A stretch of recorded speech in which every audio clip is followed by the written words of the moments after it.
Hi there, I'm Suranga from English Fin. Today it is Total Immersion. In today's Total Immersion, I'm thinking about telling you something very important to improve your language skills. That is, that is basically what we call neuroplasticity. Neuroplasticity is something really important when you think about learning. What happens in your brain when you learn something? If you learn something new, basically, what happens to your brain? And what is going inside your brain, that is what we call neuroplasticity, and how you acquire the particular skill. So neuroplasticity explains everything away. One thing that we know is some people are really talented, born artists, born singers. Some guys, some small kids, they have not practiced singing, they have not practiced drawing pictures, but they do the job perfectly. So the talents are sort of capacities they bring. But the thing is, if you want to develop a sort of a skill, to practice it, practicing makes it is really, really strong. So how can that be? For example, if you practice something, if you practice, you're not a very good artist, but you practice drawing and drawing and drawing, and if you practice that thing, automatically, naturally, you become a very good artist. You cannot sing that much, but if you try, if you practice, someday you will be able to. And we know that by practicing, maybe examinations or whatever, sort of skills, by practicing, we acquire that. How can that be? I'm talking about language skills, spoken language or whatever. So when you think about the brain, this is a bit of neuroscience. When you think about the brain, spinal cord or whatever, it contains a very tiny cells called neurons. Oh, we know that we have nerves. Neurons are very tiny cells that they have sort of fibers, very tiny fibers.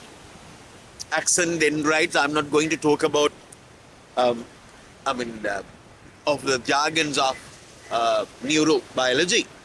However, what you should understand is that when you think about a nerve cell, that is, we call it a neuron, they have sort of a long fibers.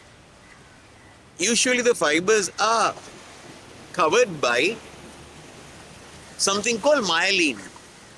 Myelin is a sort of a lipid material, myelin. So we call them myelinated fibers. When myelin goes around the fiber, it becomes white in color, it is whitish, and we call myelinated nerve fibers. Yeah, the story is this. For example, I want to develop a skill. What is that? I am, I try to sing. I sing and I sing and sing and sing, always I'm singing. When I'm singing, there are tiny pathways, nerve fibers, roads, responsible for that particular thing. For example, when I'm singing, the roads in my brain are quite different from the roads for drawing, roads for playing cricket. For different things, the roads you find in your brain are different.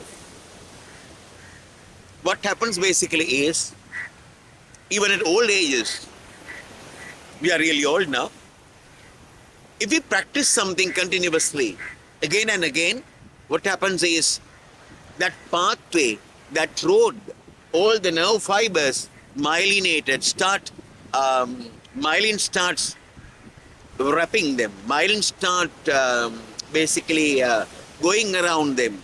So the nerve fibers become really myelinated, more and more myelin. So why myelin? When there is myelin, the speed of transmission, the speed of messages become really fast.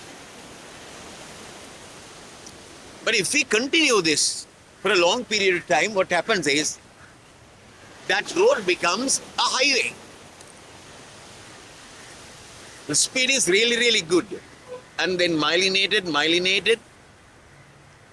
comes and gives a support to that particular pathway because we are practicing it. Brain understands that. So brain understands that practicing, and it makes that pathway very strong. When the pathway is really strong, we can do that. That is what is happening. It becomes a super highway. You know that in highways, when you think about when you're going to Kataragama from Colombo or to Hambantota or Kataragama, you know that it takes, I think 2 hours or so. 2.5 hours basically, I think, yeah. So, but those days we remember that it took 5 hours from Colombo to Hambantota, more than 5 hours. But now it is a super highway. We like to do that. And when we practicing, we feel that we can do that. And then we practice more and more. And then we become masters of the skill. Maybe drawing pictures, maybe singing songs, playing guitar or whatever. So the same thing goes with spoken language or the language skills.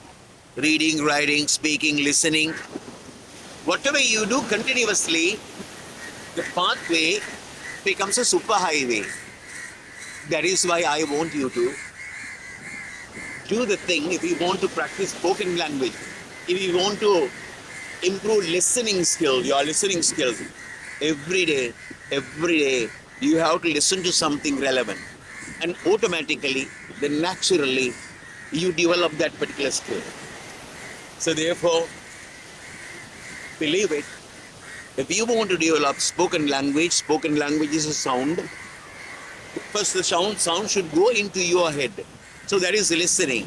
First, start listening every day to native speakers or what you can understand. Not what is really difficult. The things that you are listening, as Stephen Krashen says in his comprehensible input, you should understand most of what you are listening to, but should be a bit higher than your level. Then they are the good material, best material for the purpose. So therefore, from today, try your best to listen to things. Maybe you cannot understand that much. That's okay. When you listen and listen and listen and listen, that pathway becomes a super highway, and you would find that it is very easy to do that when time passes. Yeah. So that is the message. So I'm going to wind up this mini lesson. If you like this lesson, please subscribe, give us a like, and share the video, and comment. Bye. Wish you all the best.